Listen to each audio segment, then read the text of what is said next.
So the word forgiveness is very much becoming commonplace when describing golf clubs right now.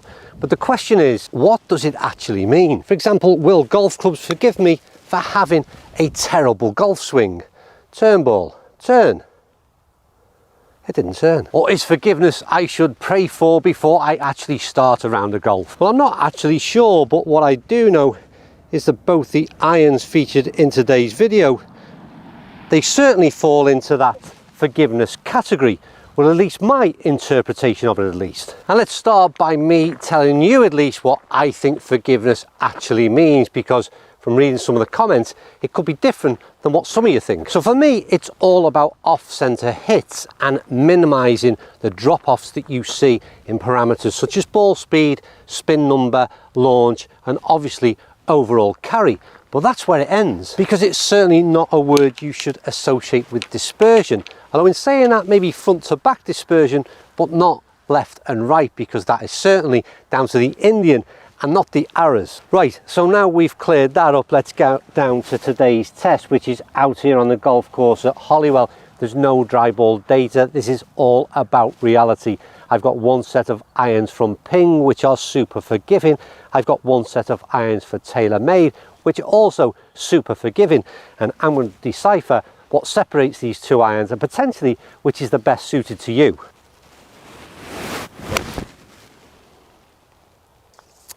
That is the starting iron, and that is from the Ping G430 lineup. It is the iron that they claim to be the most forgiving that they've ever produced. It's Ping's, I think, iron for the masses, and we're going to put it up against one of these from TaylorMade. And that was from TaylorMade's HD lineup. And to be perfectly honest with you, neither of those were the best strikes from me personally, and maybe already that is the perfect example of why these two irons are super forgiving and perfect for many average golfers. Today's video is brought to you in partnership with Hot Golf, the online golf megastore, bringing you the hottest deals in golf, and of course the clubs featured in today's video. Find the link to the Hot Golf website in the description below and check out some incredible giveaways and offers. Right, so it was an interesting start. They were in fact two 7-irons, and I've got a 5, a 7 and a 9 from both sets of irons.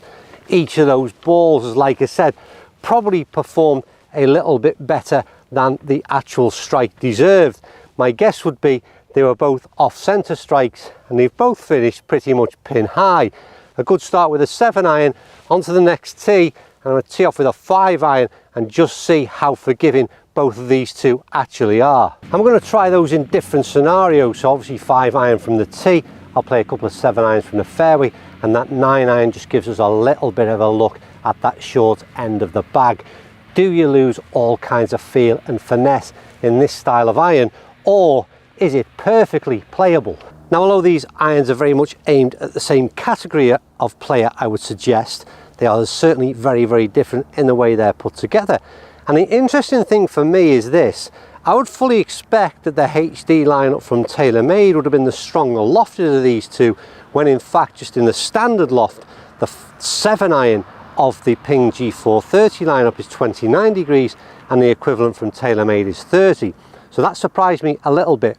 One thing you'll notice from the ball flight that I play from this tee right now is we're going to play two 5-irons, and straight away you see a noticeable difference in terms of ball flight in that the 5-iron from the HD lineup, with the probably only 1 degree extra in terms of loft, but that CG placement a lot further back means that so far what I'm seeing is the ball flight from the HD seems to be the higher launching ball of the two, and that can be a real interesting and particular characteristic really that a lot of average golfers that are looking to buy these clubs are looking for assistance with. So surprisingly, I'm seeing a higher launching ball from the HD, at least at this point. Now, this is very much a video that's been asked for by you in the comments, and in some ways at first I thought it was an odd head-to-head, and like I said, from a profile perspective, very, very different irons. But like I said, it's probably an iron at the same sort of category of player, the one that is looking for forgiveness, one that's looking for help with launch, one that wants a bit of extra yardage from their irons.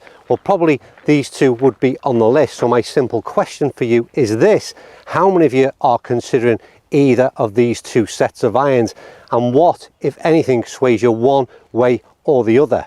Right, so we've had two 5 irons, two 7 irons. Now, arguably for me, there might be more confidence gained from the bulk and mass that you see in the HD product than you would from the 430 lineup. That's because, like I said, that bulk and mass just gives you that confidence. But then moving down to the other end of the bag, and I'll play a couple of 9 irons from this spot, is then perhaps the more refined look of the G430 might be the iron that you actually prefer to go for. Now, obviously there's some things you can do to change that in terms of the HD lineup and go into the standard stealth model. But right now, I think I prefer to have this at address than the HD 9 iron, but we'll see.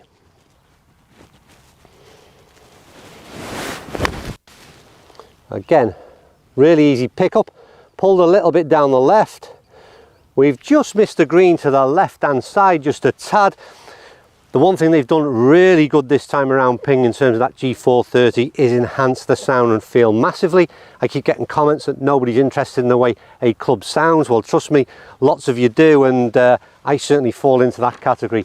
But let's switch up into the bigger and potentially more cumbersome looking Stealth HD.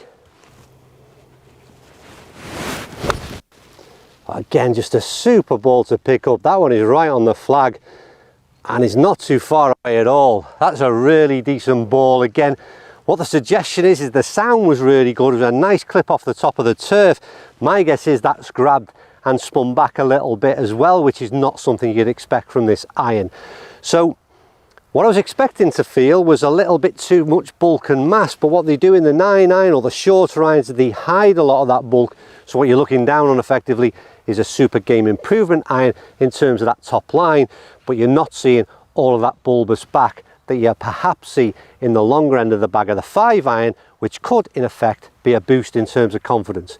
So each of them has their merits potentially at either end of the bag. Now, one question I am asked a lot is how do these clubs perform from the rough, and it's not one we can often show here up at Holywell because, well, it's not that style of course. There's not a lot of rough, so we've come to this little patch and plonked the ball down. That's actually sitting quite nasty. I'm not sure whose idea that was.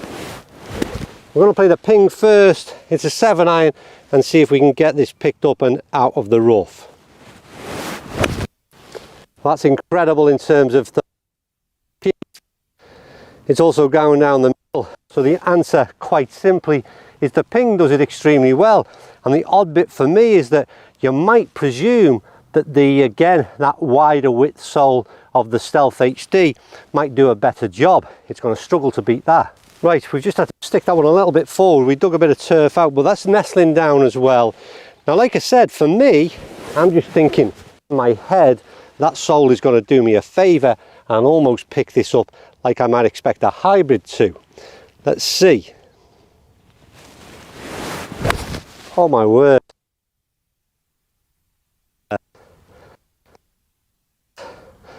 Go down and have a look. I was really pleased with what the Ping did, but that thing has absolutely picked the ball up and ripped it down there. Both of these clubs are hot off the face, there's no doubt about it, but I think both of them surprised me from that lie. We've done a full shot with a 9 iron.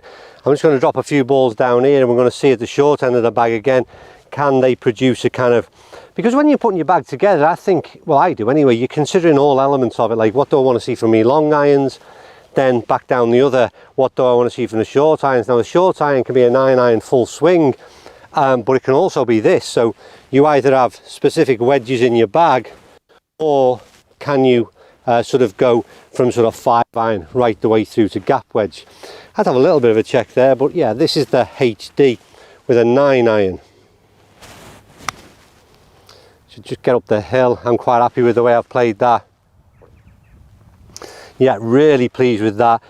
I'm just really a massive fan of the HD lineup full stop in the whole TM range, to be honest with you. And would I be able to play that the short end of the bag? Then absolutely. I mean, I'd want some with a bit of loft in terms of bunker shots and whatnot, but I mean, this is more traditional, obviously, in the way it sits, what we're used to seeing from a golf club. But the question is it any different from they're HD in terms of performance. I mean, again, I'd take both of those shots, let the little one, the second shot on the pin was just a little bit more of an open face, and left it out a little bit to the right, but from this kind of distance, perfectly fine. I'm going to leave it there, you know. I mean, my summary would be this, that they're both super impressive, but both very different, even though aimed at, like I said, potentially the same golfer.